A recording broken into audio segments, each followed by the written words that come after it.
JK Yadav Films present। देख भैया, छठ के त्योहार एगो ऐसा त्योहार होला कि हर घर में होला, लेकिन एगो ऐसा भी घर होला कि जहाँ छठी मैया तब पूजा ली लेकिन वो घर में खुशियाँ न होला।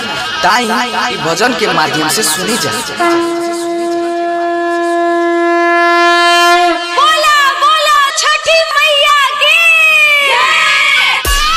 JK Yadav Films।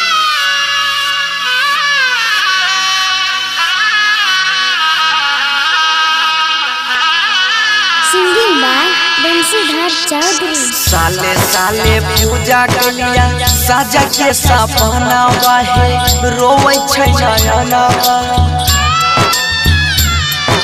साले साले पूजा के लिया साजा के सपना है, रोवे छै नयना।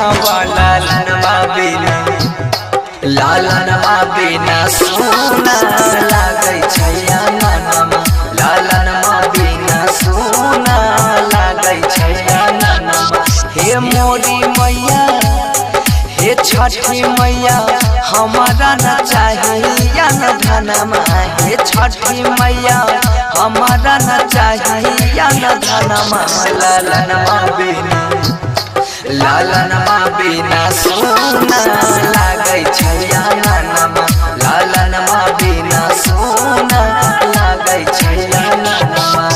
डीजे विकास, डीजे विकास। मटियार Kala Sitamarhi, Matiyar Kala Sitamarhi. JK Yadav Films। Singing by Bansidhar Chaudhary. बेटिया बझिनिया फेरी दाना गरिया, भेलै कबहन कसूर हे।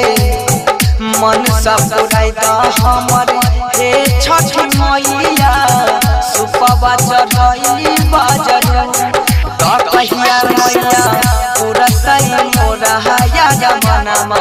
त कहिया हे मैया पुरतई मोरा हया जमनमा। लालनवा बिना सोना लागे छै ननमा, लालनवा बिना सोना लागे छै ननमा।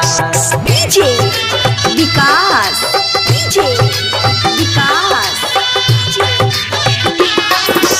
मटियार Kala Sitamarhi, Matiyar Kala Sitamarhi. JK Yadav Films। Singing by Bansidhar Chaudhary.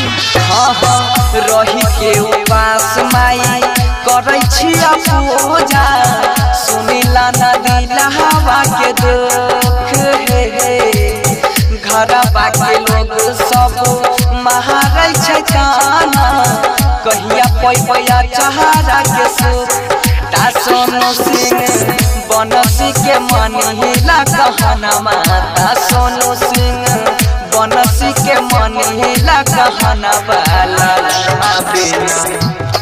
लालनवा बिना सोना लागे छै ननमा, लालनवा बिना सोना लागे छै ननमा।